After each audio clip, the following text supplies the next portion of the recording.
وسلام على عباده الذين اصطفى. فأعوذ بالله من الشيطان الرجيم. بسم الله الرحمن الرحيم.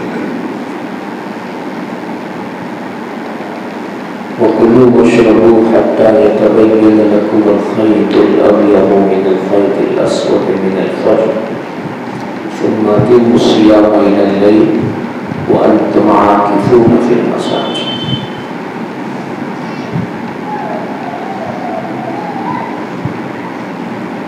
وقال أيضا إنا أنزلناه في ليلة القدر وما أدراك ما ليلة القدر ليلة القدر خير من ألف شهر تنزل الملائكة والروح فيها بإذن ربهم من كل أمر سلام هي حتى مطلع الفجر. سبحان ربك رب العزة عما يصفون وسلام على المرسلين والحمد لله رب العالمين. اللهم صل على سيدنا محمد وعلى آل سيدنا محمد وبارك وسلم.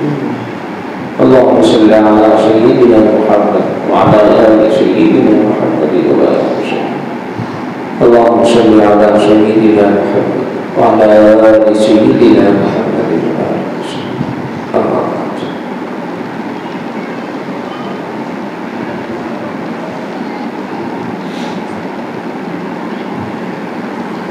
رمضان المبارک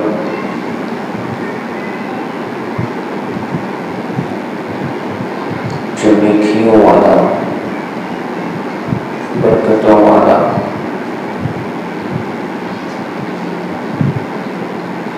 مہینہ ہے، تقریباً آدھا گزر گیا.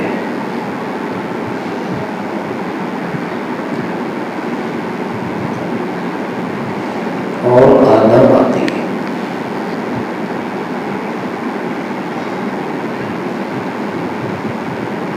شروع میں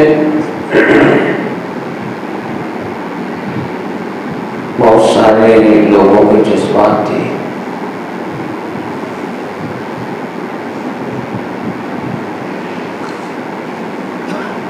پہلے روزے کو تو اتنی چہل پہل ایسا لگتا تھا جیسے عید کا سمے ہے. اچھا لگتا تھا دیکھ کر، یہ خوشنما معلوم ہوتا تھا کہ واقعی مسلمان اتنے بیدار ہو گئے کہ سب کے سب روزہ رکھ رہے. ماشاء اللہ.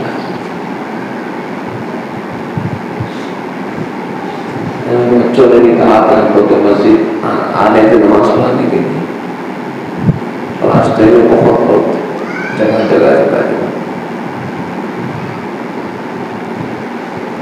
میں نے کہا کہ یہ سال کا ہمارا تجربہ ہے کہ پہلے روزے کو بہت ڈھیر لوگ ہیں، دوسرے کو آگے ہو گئے، اور اس کے بعد سے بھی دین سے وہ ریورس لگ جاتا ہے. ہدایت کم ہوتے ہوتے آج نوبت یہ آ رہی ہے کہ ظہر اور عصر میں مسجد کھل گئی ہوئی. ظہر اور عصر میں مسجد کھل گئی، ورنہ پہلا عشرہ تو نہیں، پہلا جو 4-5 دن 6-7 دن جو تھا،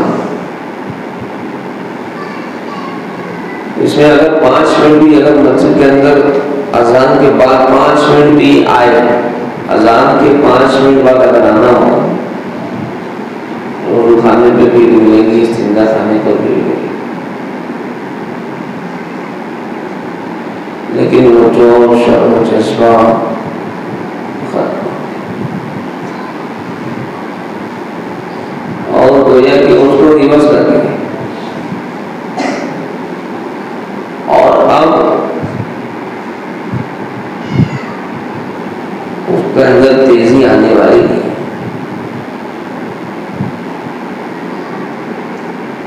جبکہ دوستوں ابھی جو آخری عشرہ جو آنے والے ہیں، اس میں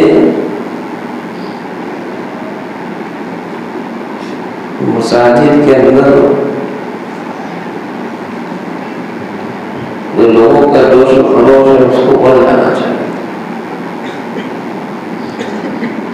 اور دن میں تو دن میں، رات میں بھی لوگوں کو جاگ کر کے عبادت کرنی چاہیے۔ لیکن الٹا ہو جاتا ہے، مساجد خالی اور بازار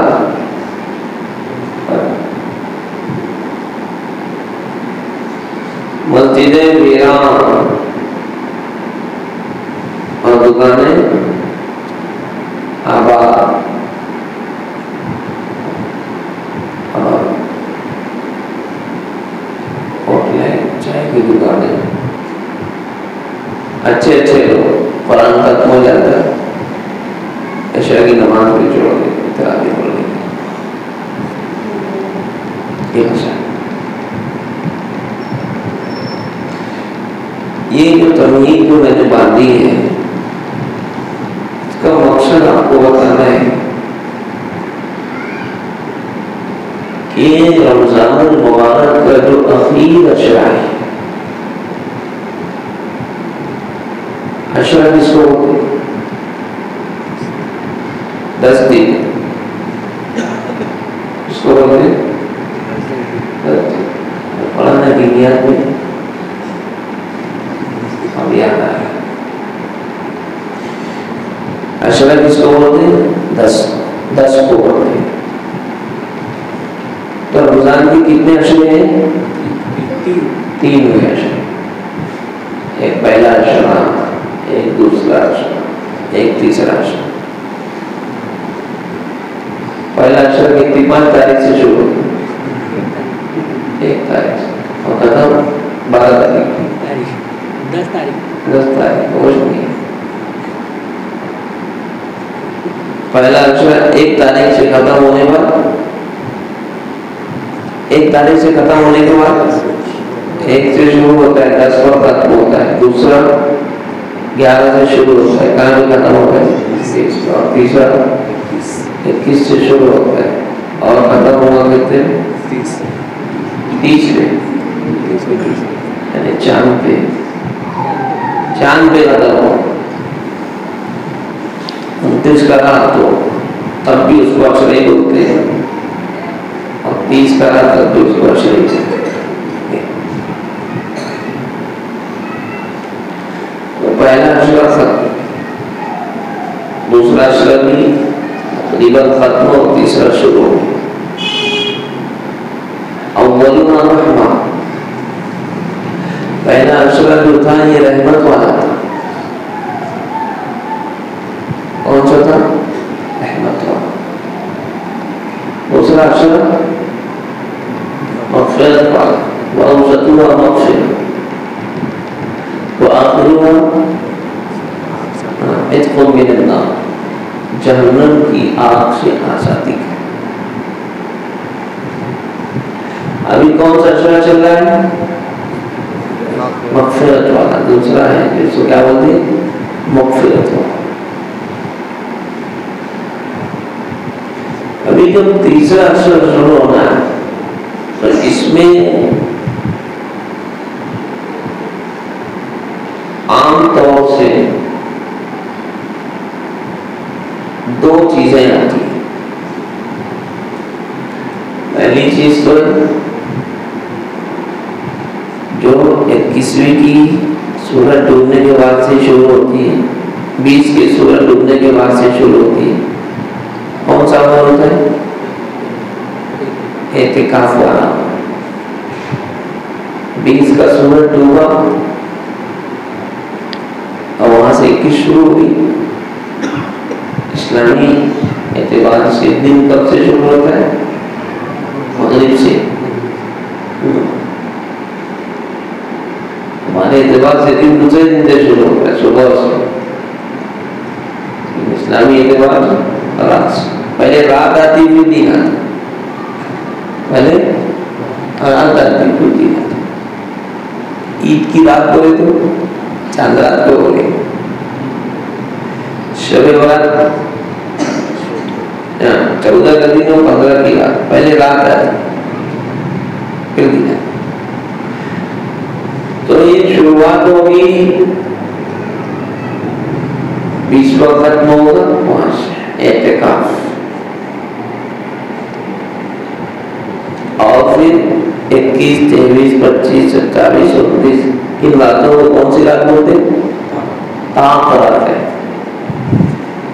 ان راتوں کو طاق راتیں بولتے ہیں. طاق راتوں میں بھی شب قدر کا امکان ہے.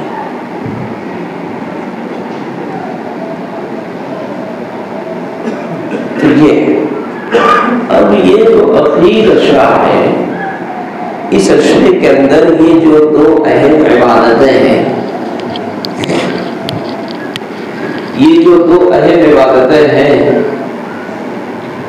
یہ منسلک ایک سے یہ اس سے منسلک ہے. تو اس لیے ان دونوں اہم عبادتوں کو ہمیں انجام دینا ہے اچھے انداز سے. تھوڑا سا جو اعتکاف کا جو مسئلہ ہے ہم اس کو سمجھیں. اعتکاف کیا چیز ہے، اس کے اوپر کیا فضیلت ہے. حدیث پاک کے الفاظ ہیں، جناب نبی کریم صلی اللہ علیہ وسلم جب تک زندہ رہے آپ نے ہمیشہ رمضان کا اعتکاف کیا. جب تک آپ زندہ رہے آپ نے ہمیشہ رمضان کے اخیر اشرے کا اعتکاف کیا ہے.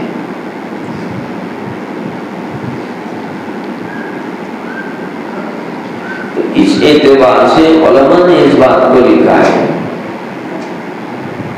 کہ پوری بستی والوں پر اعتکاف یہ سنت مؤکدہ علی الکفایہ ہے. کیا ہے؟ سنت مؤکدہ علی الکفایہ. یعنی یہ ایسی سنت ہے اعتکاف والی کہ اگر بستی میں سے ایک فرد نے بھی ادا کر لیا، ایک آدمی نے بھی ادا کر لیا تو سب کی طرف سے ادا ہو جائے. اور اگر کسی نے بھی اس کو ادا نہیں کیا تو پوری کی پوری بستی جو ہوگی وہ کیا ہوگی؟ گنہگار. یہ اعتکاف کا مسئلہ ہے. اعتکاف کے فضائل بہت زیادہ ہیں. حضور نبی کریم صلی اللہ علیہ وسلم نے ارشاد فرمایا کہ مرتکب گناہوں سے محفوظ رہتا ہے. کیا ہوتا ہے؟ گناہوں سے محفوظ رہتا ہے اور اسے ان تمام نیکیوں کا ثواب دیا جاتا ہے جو وہ اعتکاف سے باہر کیا کرتا تھا. کہاں کیا کرتا؟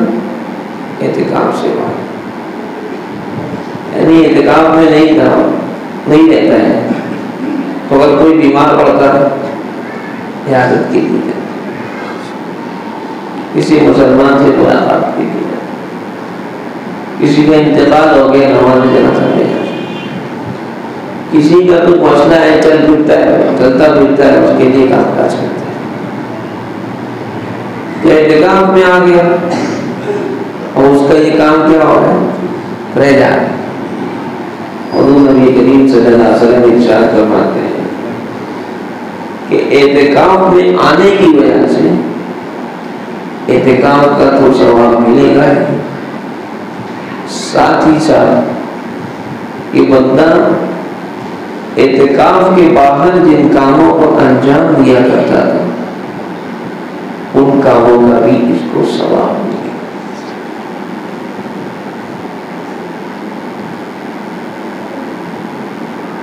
زیادہ اس کی وجہ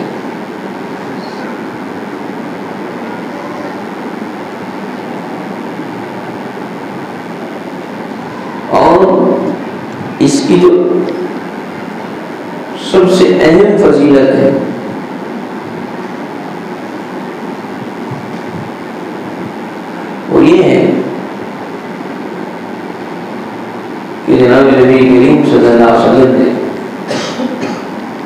جو ارشاد فرمایا ہے وہ کیا ہے؟ حضرت شیخ نے لکھا ہے کہ حضور نبی کریم صلی اللہ علیہ وسلم کے چچازاد بھائی تھے،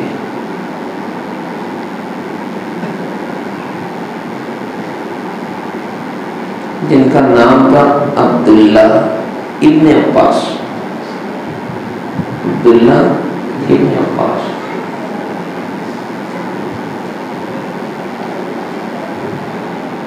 تو ایک مرتبہ مسجد نبوی میں اعتکاف میں بیٹھے تھے۔ ایک شخص آیا، سلام کیا اور آ کر کے ان کے پاس بیٹھ گئے۔ حضرت عبداللہ ابن عباس رضی اللہ عنہ نے اسے دیکھا کہ یہ بندہ ایک چپ چاپ آ کر کے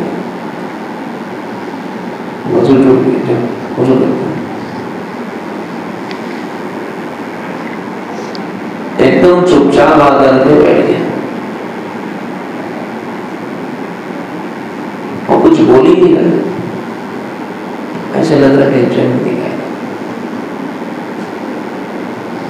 حضرت عبداللہ ابن عباس رضی اللہ عنہ نے ان سے پوچھا کہ کیا بات ہے، میں تمہیں پریشان دیکھتا ہوں، منزلہ دیکھ رہا ہوں، رنجیدہ نظر آ رہے ہیں، ٹینشن تو بھی کیا؟ اس نے کہا ہاں اے حضور نبی کریم صلی اللہ علیہ وسلم کی چچا کے بیٹے، واقعی میں بہت پریشان، تمہیں کیا مسئلہ ہے؟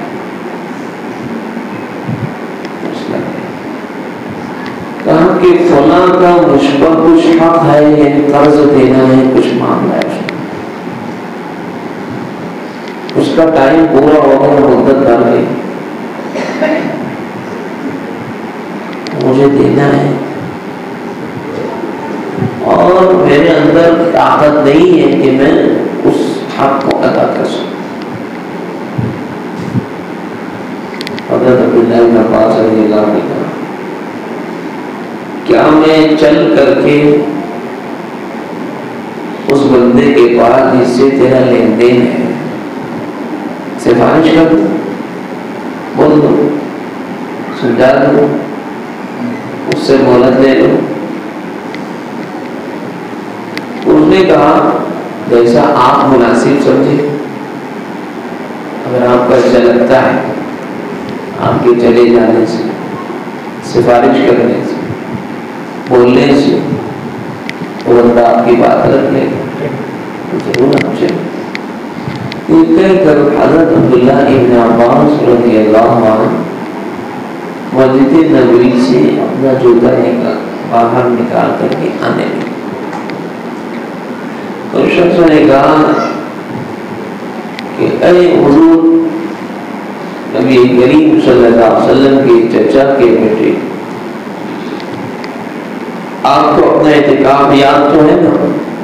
کہا کہ ہاں مجھے یاد ہے، اور کہا کہ خود عبداللہ ابن عباس رضی اللہ عنہ نے کہا کہ سن،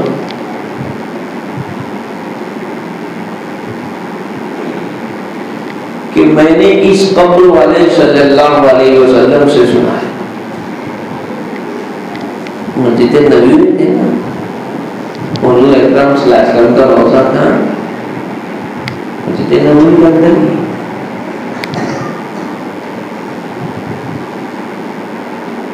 حضرت عائشہ رضی اللہ عنہا کا جو مجھے یعنی حضور صلی اللہ علیہ وسلم کے زمانے میں وہ مسجد نبوی کے اندر نہیں تھا، مسجد سے لگ کر کے ہی حضور اکرم صلی اللہ علیہ وسلم کی بیویوں کے مکانات تھے، ازواج مطہرات کے مکانات تھے، حضرت عائشہ کا، حضرت سودا کا، حضرت حفصہ کا، حضرت میمونہ کا، حضرت زینب بنت جحش کا، حضرت ام حبیبہ کا، حضرت جویریہ کا، حضرت ماریہ قبطیہ کا، سب ایسے حجرے تھے۔ اس زمانے میں لوگ کم تھے، مسجد چھوٹی، مسجد نبوی سے لگ کر یہ دیوار کیسے دروازے اندر کھلتے تھے، حضور پردہ ہٹا کے ڈالے اندر مسلے، ویسے اس طریقے کا حجرا تھا۔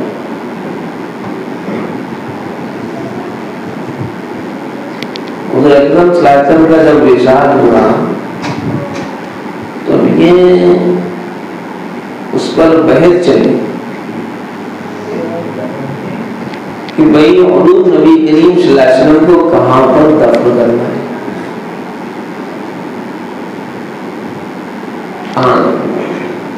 کسی نے کہا ہم جنت البقیع میں دفنا دو، کسی نے کہا جنت المعلا میں دفنا دو، کسی نے کہا یہاں، کسی نے کہا۔ حضرت صدیق رضی اللہ عنہ نے کہا کہ میں نے جناب نبی کریم صلی اللہ علیہ وسلم سے سنا ہے کہ انبیاء کا جہاں پر انتقال ہو وہیں پر ان کو دفنایا جاتا ہے۔ حضرت نبی کریم صلی اللہ علیہ وسلم کا وصال جب ہوا تھا تو آپ حضرت عائشہ رضی اللہ عنہ کے گھر میں تھے تاکہ وہی اسی حجرے کے اندر آپ کو دفن کیا جائے، تو اسی حجرے کے اندر آپ کو دفن۔ اب بعد میں آبادی بڑھتی گئی، ضرورت پڑی مسجد نبوی کی توسیع کرنے کی، جتنے حجرے تھے قریب قریب کے سب کو ساتھ میں شامل کر دیا۔ جنت البقیع جو حضور نبی کریم صلی اللہ علیہ وسلم کے زمانے میں ایک دم کنارے تھا، یعنی مدینہ کی باؤنڈری تھی، وہ بھی مسجد نبوی سے ایک دم لگ کر کے آ گئے۔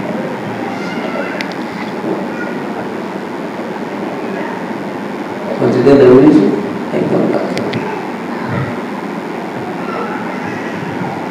بہت سارے دور نبوی کے جو باغات تھے، مکانات تھے، مقامات تھے، تو تقریباً مسجد نبوی کی چار دیواری کے اندر آ گئے۔ حضرت طلحہ ابو طلحہ انصاری رضی اللہ عنہ کا جو باغ تھا، اس کا پانی بہت میٹھا تھا، وہ نبی کریم صلی اللہ علیہ وسلم بھی کبھی کبھی آ کر کے اس باغ کے اندر تشریف رکھتے تھے۔ وہ مسجد نبوی کے اندر آ گئے، بارہ میل اتفاق سے ایک دم آ گئے۔ تو یہ تو حضرت عبداللہ ابن عباس رضی اللہ عنہ مسجد نبوی کے اندر معتکف تھے، تو انہوں نے کہا کہ اس قبر والے نبی صلی اللہ علیہ وسلم کی قسم،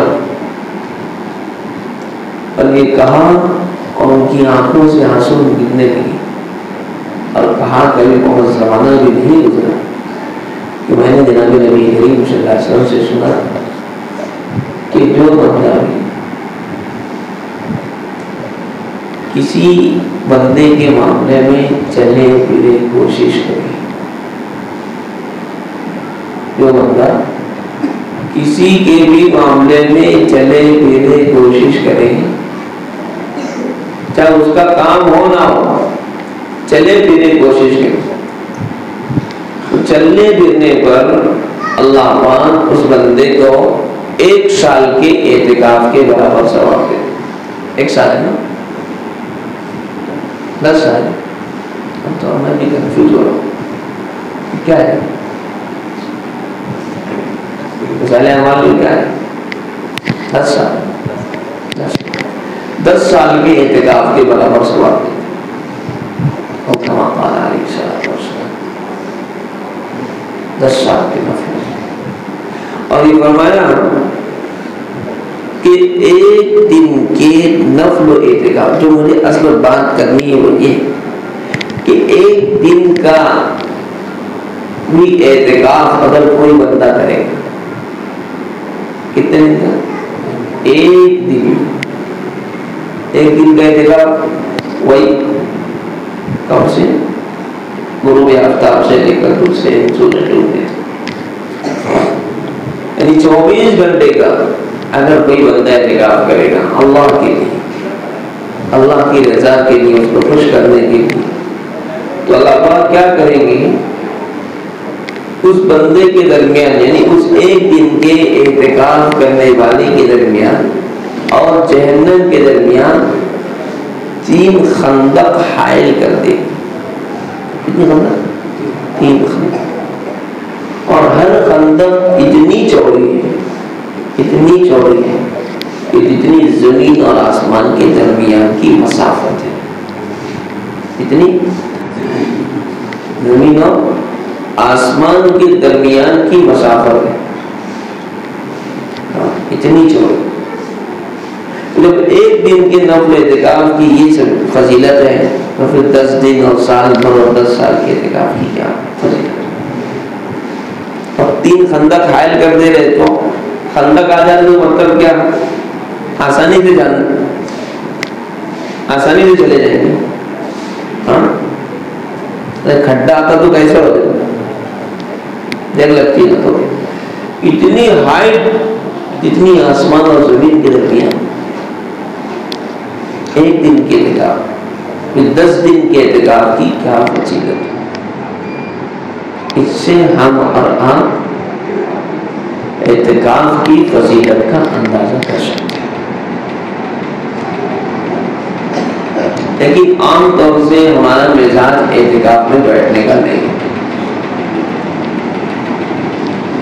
نہیں ہوگا، جبکہ یہ ہونا چاہیے. کولر چالو کر دو، یہ ہونا چاہیے، اس کا اہتمام اور کوشش ہونی چاہیے. اور اب تو کاروبار بھی بند ہو گئے،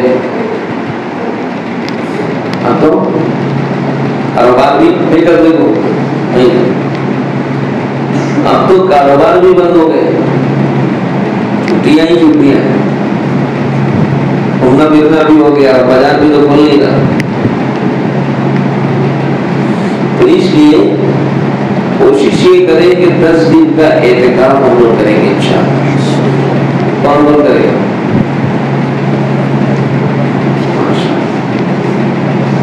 اللہ قبول کرے.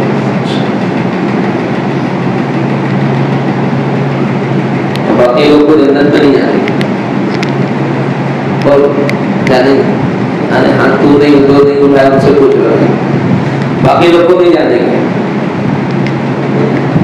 جانے گا کہاں جانے گا؟ اللہ تعالیٰ راستہ بتا رہے ہیں، اللہ پاک راستہ بتا رہے ہیں. نیکیوں کی جانب رغبت ہونی چاہیے. وسارعوا الی مغفرۃ من ربکم، دوڑو اللہ کی، ہمارے رب کی مغفرت کی طرف، وجنت، اور ایک ایسی جنت کی طرف ارض السماوات والارض، کی اس کی چوڑائی آسمان اور زمین کے برابر. صحابہ کیسے گر گر پڑتے تھے، صحابہ گر گر پڑتے تھے نیکیوں سے کرنے کے لیے. کے اندر شوق تھا کہ میں کیسے میرے بھائی سے نیکی میں آگے بڑھ جاؤں. ہمارے اندر شوق یہ کہ میں میرے بھائی سے کیسے کپڑے میں اچھا بن رہا ہوں. میرے دوست سے میں کیسے، اس کا ایک پلاٹ ہے میرا 2، اس کا ایک ہے تو میرا 2 کیسے ہو جائے. اس کا ایک کارخانہ ہے تو میرا 2 کارخانہ کیسے ہو.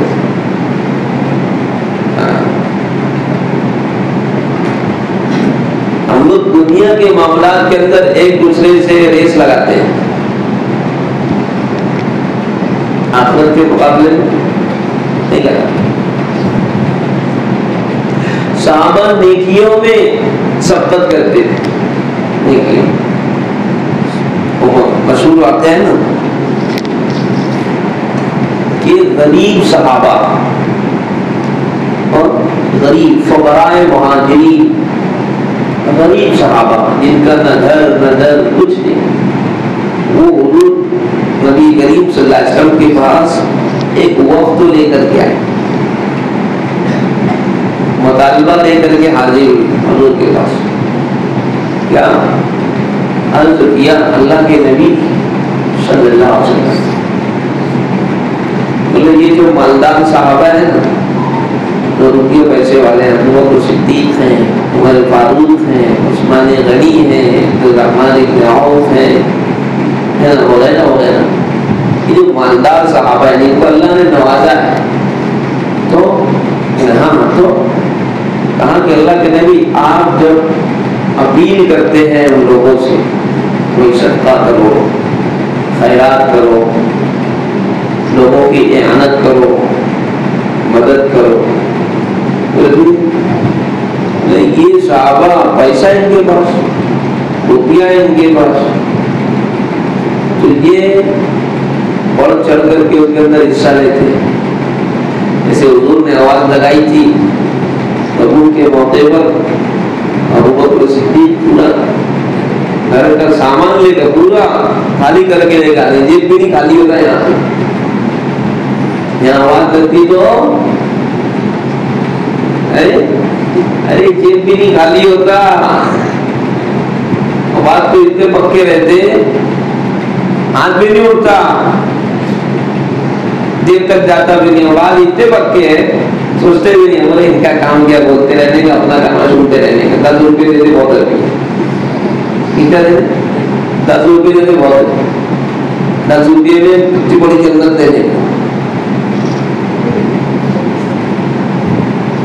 10 روپے میں اتنی بڑی جنت دینے. 3 لاکھ میں پلاٹ نہیں بڑے پوار بڑی، 3 لاکھ میں پوار والی کو پلاٹ نہیں ہے.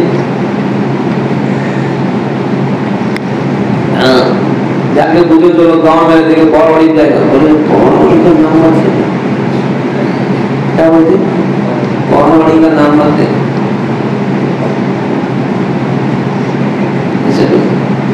مدرسہ پڑھانے لوگ آتے نہیں یہاں پہ، بولتے یار مدرسے میں آ جاؤ پوار والی پڑھا کے. نہیں، پوار والی بہت دور، ہم نہیں جائیں گے مدرسہ پڑھانے کے. 24 گھنٹے یا رہنے 2 گھنٹہ صبح 2 گھنٹہ دوپہر، یعنی پڑھانے آنا پسند نہیں کرتے لوگ. پوار والی کے رابطہ کرنا جانے کا جنت میں، اور اس کے لیے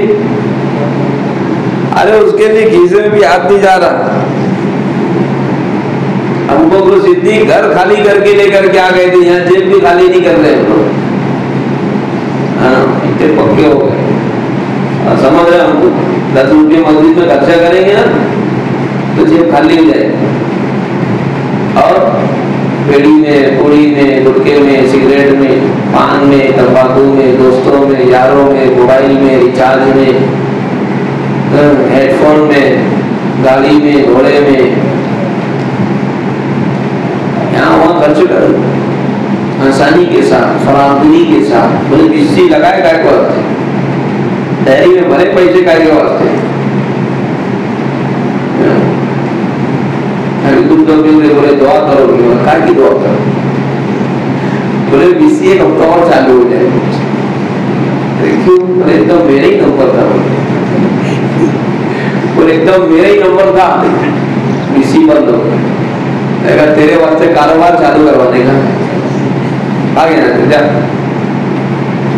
ایسے بولو. کیوں؟ عید سدھر جائے گی. اتنی بڑی جنت لینے کا، اور اس کے لیے جیب بھی خالی نہیں کر رہے. ابو بکر صدیق نے پوری امت کی طرف سے اللہ ان کو بہت بہت جزائے خیر سیدنا ابو بکر صدیق رضی اللہ عنہ پورا گھر کا شاشن لا کر کے. کیا ایمان کا ہوتا ہے، سوچا جیب میں بھی جتنا پیسہ ہے میں بھی نکالنے کے لیے 10 مرتبہ سوچوں. پورا گھر لا کر کے دے دیے. حضرت عمر رضی اللہ عنہ فرماتے ہیں کہ میں نے یہ سوچا تھا کہ تبوک کے موقع پر جب آواز لگی ہے بولے آج میں ابو بکر صدیق سے بڑھ جاؤں گا. کیوں؟ اس لیے کہ ہمیشہ کے مقابلے میں ایک مرتبہ تھوڑا سا ناز اپنا اچھا تھا، لیکن جب دیکھا حضور نے پوچھا ابو بکر سے کیا لائے، کہاں ہے؟ کہ سارا سامان لے کر گیا. کہا کیا چھوڑا؟ کہا کیا لائے نہیں، کہا کیا چھوڑا. یہ جملہ استعمال کرے گا. کہا گھر پر کیا چھوڑا؟ کہا کہ اللہ اور اس کے رسول کا نام چھوڑ کر کے آیا ہو.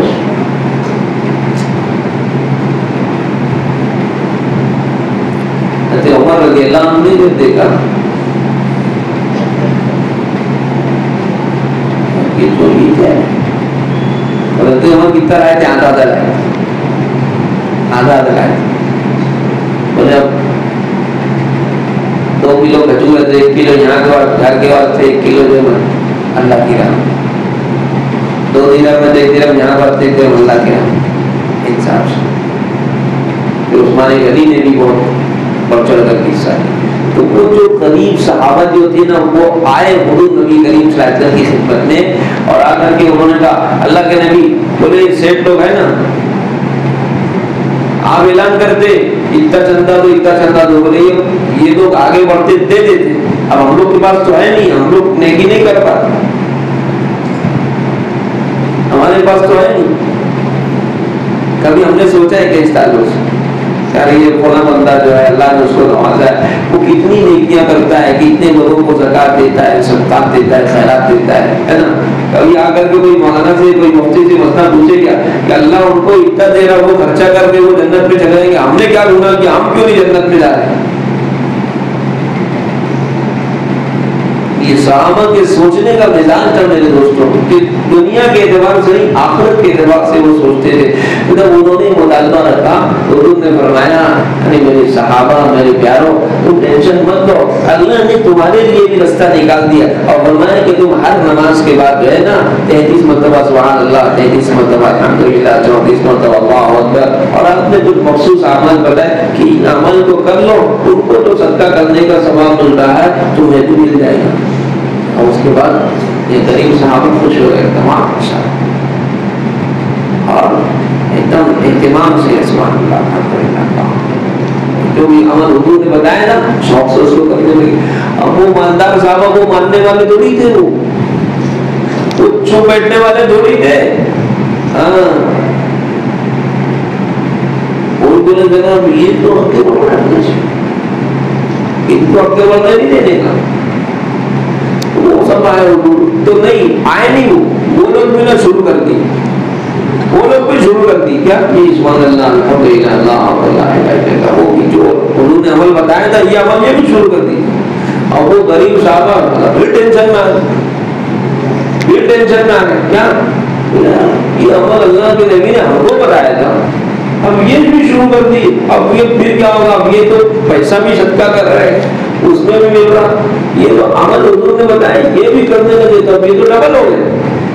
تو کیا ہوگا وہ تھوڑا سا ٹینشن میں آنے لگے، لڑائی وڑائی نہیں کی، نہیں بولے بند کر ایسا یہ نہیں، بلکہ ان کو ایک فکر ہوئی کہ یہ تو ہم سے زیادہ نیکیوں میں پڑ رہے ہیں. حضور اکرم صلی اللہ علیہ وسلم کی خدمت میں پھر سے غریب صاحب آئے اور آ کر کے کہا اللہ کے نبی اب کیوں آئے؟ کہا کہ ہم نے آپ سے کہا کہ ایماندار لوگ ہم سے بڑھ جا رہے ہیں ہے نا، تو آپ نے یہ عمل بتایا ہم نے اس کو کرنا شروع کیا تو یہ بھی کرنا شروع کر دے تمہیں بھی. انہوں نے فرمایا میں بھائی دیکھو یہ اللہ کی توفیق سے ہوتا ہے ٹینشن کرتا ہوں وہ کر دیں ان کو بھی کرنے دو ان لوگ بھی. بتلانے کا مقصد یہ ہے کہ جنت سب چاہتے ہیں، جنت پہ جانا سب چاہتے ہیں. جس کو بڑا بولیں گے جنت میں ہوں گے بولتے ہیں آپ کو سمجھتے نانی کا گھر ہے جنت ہے نا، الاٹمنٹ ایک دم لکھا ہوا ہے میرے نام پہ یہ محمد عمران محمد ہے کیونکہ ان کے نام پہ جنت کا فلاں ہونا اس سے گزریں گے چابی مل جائے گا. تو یہ سوال ہے جنت بھی چاہیے اور اعتکاف بھی نہیں کرنے کا، جنت بھی چاہیے اور تکلیف بھی نہیں اٹھانے کا. تو ایک دن کے اعتکاف کی فضیلت یہ ہے کہ اللہ پاک اس کے درمیان اس بندے کے درمیان اور جہنم کے درمیان 3 خندقیں حائل کر دیتے ہیں اور ہر خندق اتنی بڑی ہے اس کی ہر خندق کی مسافت اتنی بڑی ہے جتنی مسافت زمین اور آسمان کے درمیان. تو ایک دن کے اعتکاف پر 3 خندق حائل ہوگی تو 10 دن کے اعتکاف پر کتنی ہوگی 30 خندق ہوگا 30 خندق ہوگی. کبھی جائیں گے کہ ہو جائیں گے اس عمل کو کرنا ہے. کوشش یہ کریں 10 دن کا ہم اعتکاف کریں. اگر مصروفیات ہیں عذر ہے ذمہ داریاں ہیں نہیں کر پاتے تو بہرحال کم سے کم ہم کو کوشش یہ کرنا ہے کہ ایک دن کا اعتکاف تو ہم ضرور کریں. ایک دن کے تاکہ یہ 3 خندق ہمارے درمیان اور جہنم کے درمیان تو حائل ہو جائے. یعنی باقاعدہ نیت کر کے باقاعدہ اس نیکی کو پانے کے لیے، اس نیکی کو حاصل کرنے کے شوق میں کہ کیا اس پر ملنے والا ہے، یہ ہمارے ذہن میں ہو، ہمارے دماغ میں ہو، اس کو لے کر کے باقاعدہ ہم پورے عزم اور ارادے کے ساتھ اور نیت کے ساتھ بیٹھیں۔ اور بیٹھنے کا طریقہ میں نے وہی بتایا کہ سورج ڈوبنے سے پہلے پہلے مسجد میں آ جانا ہے۔ تو آج کے دن کیا کرنا ہے؟ سورج کے ڈوبنے سے پہلے آ جائے اور اس کے بعد دوسرے دن افطار کر کے جائے، ٹھیک ہے؟ تو یہ پہلا عمل اعتکاف ہے۔ دوسرا عمل طاق راتوں کا ہے۔ طاق رات ہے یعنی شب قدر سے متعلق بات۔ شب قدر کے بارے میں 50 اقوال علماء کے کب ہوتا ہے، پورے سال میں ہوتی ہے، کوئی ہوتا ہے فلاں تاریخ کو، ہوتا ہے فلاں تاریخ کو، ہوتا ہے فلاں تاریخ۔ لیکن اکثروں کی رائے یہ ہے کہ رمضان المبارک کے اخیر اشرے میں یہ ہوتی ہے۔ اس پہ پھر اور لوگ کی رائے یہ کہ طاق راتوں میں ہوتی ہے، پھر اور لوگوں کی رائے یہ ہے کہ 27ویں شب کو۔ تو اس لیے اگر کچھ لوگ اعتکاف نہیں کر رہے ہیں، دن میں اگر مصروفیات ہیں، روزہ تو رکھ ہی رہے ہوں گے، رکھ رہے ہیں، کھانے والے بھی بہت زیادہ دکھ رہے ہو، گٹکا کھانے والے، بڑی پینے والے، روزہ خور لوگ۔ ابھی صبح میں پڑھا گیا تعلیم کے اندر کیا اگر کوئی کھائے کھلا کھلا تو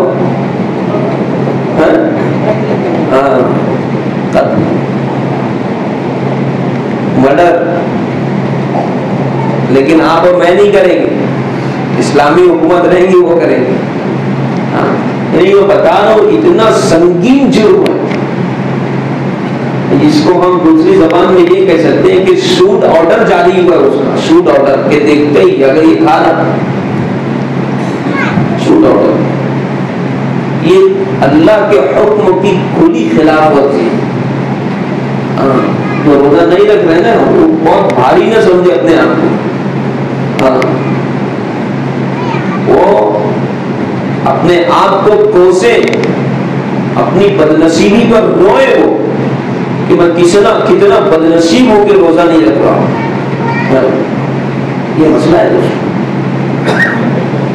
تو روزہ تو رکھ ہی رہے ہوں گے، رات میں کم از کم اخیر اشرے روزانہ مسجد کے اندر آ کر کے قیام کرے، مسجد کے اندر قیام کرے۔ تراویح تو پڑھ لیتے ہیں، تراویح کے بعد بھی جتنا اللہ پاک ہمیں توفیق دے قرآن پاک کی تلاوت کرنے کو، اذکار کرنے، نوافل پڑھنے، اور کوشش کرے رات بھر جاگنے کی، لیکن اگر رات بھر نہیں جاگ پائے تو بہرحال مسجد کے اندر داخل ہوتے ہیں، ہم اعتکاف کی نیت کر لیتے ہیں، تکلیف ہوتا بھی ہے تو اس کو ثواب ہے، خالی سونے کے لیے نہ ہے، لیکن کوشش یہ کریں زیادہ سے زیادہ وقت جو ہمارا عبادت کے اندر گزرے، اس کے بعد تہجد کی نماز پڑھیں اور پھر شہری وغیرہ ہو جاتا ہے۔ تو رات کا احیا کریں، راتوں کو چاہے خاص میلوں ٹھیلوں سے، خرافات سے، بازار وغیرہ میں جانے سے اپنے آپ کو بچائے۔ پہلے ہی خریدی ہوگی جو کرنے کا وہ سب کر لینے کا، آخری اشرے میں اپنے آپ کو عبادت میں لگانا ہے۔ میں دوستوں اس کا اہتمام کریں، تھوڑا سا ہم دنیا کے لیے بہت سارا کرتے ہیں، کچھ آخرت کے لیے بھی کیا کرے گا۔ دنیا کے لیے ہم بہت تیاری کرتے ہیں، عید ابھی کب آنی ہے، ہم اس کے لیے خوب تیاری کریں، خوب شاپنگ کریں، مرنا ہے، مرنے کے بعد اللہ کے پاس جانا ہے، اس کے لیے بھی ہم لوگ تیاری کریں، پلان بنائیں، باقاعدہ روٹین بنائیں، رمضان کا ہم شیڈول بنائیں، ہے نا، کہ وہی ہم کو کیا کرنا ہے، صبح سے اٹھنا ہے تو پہلے یہ عمل کرنا ہے، پھر یہ عمل کرنا ہے، پھر یہ عمل کرنا ہے، قرآن کریم کتنا پارہ پڑھنا ہے نا، پھر فلاں نماز کے بعد فلاں عمل کرنا ہے، فلاں نماز کے بعد فلاں عمل کرنا ہے، ایسے اس طریقے کا ہم ٹائم ٹیبل بنائیں، ہاں تو انشاءاللہ ہو۔ اور اخیر اشرے کا ہم لوگ خاص طور سے اہتمام کریں، اور برائے مہربانی مسجدوں میں آنا بند نہ کریں۔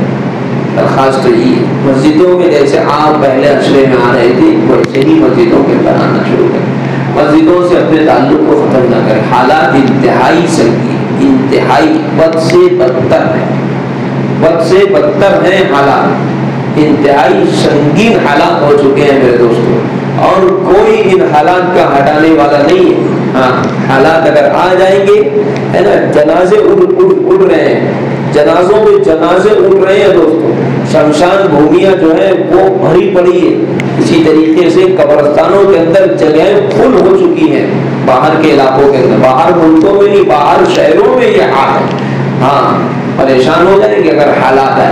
میرے دوستوں حکومت کی طرف سے، حکومت یہ لاک ڈاؤن کتنا بھی لگا لے، حکومت جو ہے نا کچھ بھی کر لے، لیکن حکومت جو ہے ہمارا کچھ نہیں کر سکتی، ہمارا کچھ بنا نہیں سکتی، ہمارا کچھ بگاڑ نہیں سکتی، کتنے بھی انجیکشن لا لے، کتنے بھی ٹینک لا لے آکسیجن کے، کتنے بھی جو ہے انجیکشن سوئیاں لا لے، کتنے بھی ویکسین لا لے، لیکن یہ اس سے ہونے والا نہیں ہے۔ اصل تو ذات اللہ کی ہے، اللہ پاک ناراض ہے ان سے، اللہ ہم سے مسلمان ہے۔ اس لیے میرے دوستوں ضرورت اس بات کی ہے کہ ہم اللہ کا در پکڑ لیں، اللہ کا در پکڑ لیں، اللہ کے در سے ہی سارے مسئلے حل ہونے والے ہیں، ورنہ اگر اللہ پاک غضبناک ہو گئے، اللہ ناراض ہو گئے میرے دوستوں، پھر ہماری گناہیں سے بننے والی ہیں۔ دلی کے اندر جو حالات ہیں انتہائی سنگین حالات ہیں، انتہائی سنگین، بیڈ نہیں ہے، آکسیجن نہیں ہے، تڑپ تڑپ کر کے لوگ مر رہے ہیں، تڑپ تڑپ کر کے۔ اور باپ بیٹے کو دیکھنے کو تیار نہیں، بیٹا باپ کو دیکھنے کو تیار نہیں، بیوی شوہر کو دیکھنے تیار نہیں، شوہر بیوی کو دیکھنے تیار نہیں۔ ایسے حالات ہی نہیں، قیامت کا ایک منظر ہے، قیامت کا منظر ہے۔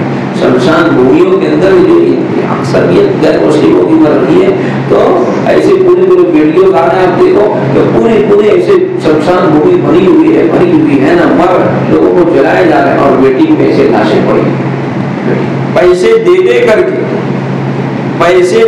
کر کے اپنے مردوں کو لوگ جلوا رہے ہیں، پیسے دے کر کے اپنے مردوں کو دفنوا رہے ہیں۔ یہ حالات ہے، یہ سنگین حالات ہے میرے دوست۔ اللہ نے ہمارے شہر کو محفوظ فرمایا، اور کاروباری حالات بھی مستحکم نہیں ہے، کچھ اچھی نہیں ہے، اس لیے برائے مہربانی میں درخواست کروں گا اپنے نوجوان دوستوں سے بھی اور تمام لوگوں سے بھی کہ تھوڑا سا پیسہ بھی اپنے پاس رکھے، پیسہ رکھے، بچا کر کے رکھے، مانگنے والا نہیں، مانگنے کا سسٹم نہیں رکھنے کا۔ دیکھو سب خالی ہو گئے، پچھلے سال ایسا تھا کہ کٹ وغیرہ بانٹ دیے تھے لوگ، تھا پیسہ، سال بھر سے حالات لوگوں کے سنگین، اگر حالات سنگین ہوئے، کاروباری مندہ اگر لمبا پڑا تو پھر کوئی کس کا پرسان حال نہیں ہوگا، کہیں سے ملنے والا نہیں ہے سوائے اللہ کے در کے، بھروسہ صرف اللہ کا ہے نا۔ اب ہم لوگ اتنے متوکل تو ہے نہیں، اللہ پر بھروسہ ہے نہیں کہ بیٹھے رہیں گے ہے نا، اور اللہ سے ہی ڈائریکٹ مانگیں گے، تو اس لیے تھوڑا بہت اپنے پاس پسنداز کر کے چلے، 2 جوڑا بنانا ہے، 1 جوڑا،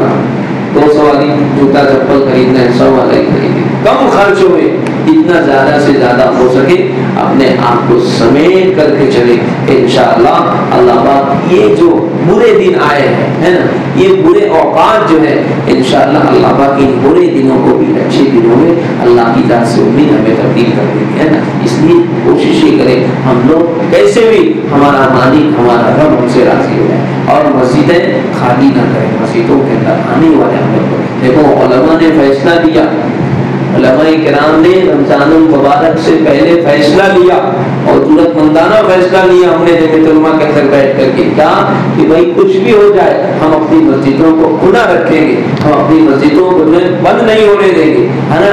الحمدللہ اس کا اچھا خاصا اثر پڑا، پورے مہاراشٹر میں مسجدیں بند ہیں میرے دوستوں، پورے مہاراشٹر،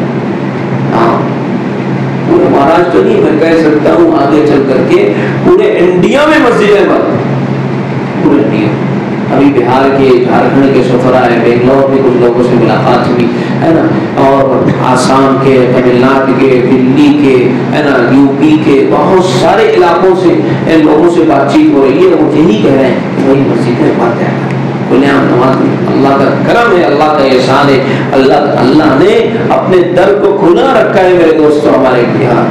ہم لوگ اس پر اتنا بھی اللہ کا شکر ادا کرے کم ہے، ورنہ سال گزشتہ ہم ترس گئے کہ ہم اللہ کے گھر میں آئے، اللہ کے در میں آئے، لیکن اللہ نے ہمیں موقع نہیں دیا تھا۔ اب یہ در کھلا ہے، اگر ہم نے اس کی قدر نہیں کی، اس کی قدر نہیں کی تو ہو سکتا ہے اللہ یہ نعمت ہم سے چھین، اللہ کے لیے کچھ بھی مشکل ہے۔ ابھی 2-4-5 پیشنٹ اگر نکل گئے نا، سب گھر لیے جائیں گے، تو بند ہو جائے گا سب ساتھ، کہ اللہ کا کرم ہے ہمارے علاقے کے اندر ہے نا مسلمانوں کے علاقے کے اندر پیشنٹ نہیں ہے بھی تو چوری چپکے سب ادھر ادھر یہاں وہاں علاج ہو جا رہا ہے، لیکن اگر نکل گئے پیشنٹ، اگر انتظامیہ اتارو ہو گئی نکالنے پر تو پھر ہم روک نہیں پائیں گے، پھر یہ مسجدوں پر یہ مجموعوں پر پابندی لگ جائے گی۔ اس لیے میرے دوستوں ان دنوں کے آنے سے پہلے ہم جو ہے اپنے رب کو راضی کریں اور مسجدوں کو خالی نہ کریں۔ میرا یہ جو دو عمل رہتا ہے اخیر شب کے اندر اعتکاف والا اور دوسرا عمل جو شب قدر والا، ان دونوں جو ہے اعمال کو ہم لوگ پوری انجام دینے کی کوشش کریں۔ اللہ رب العزت ہم سب کو کہنے اور سننے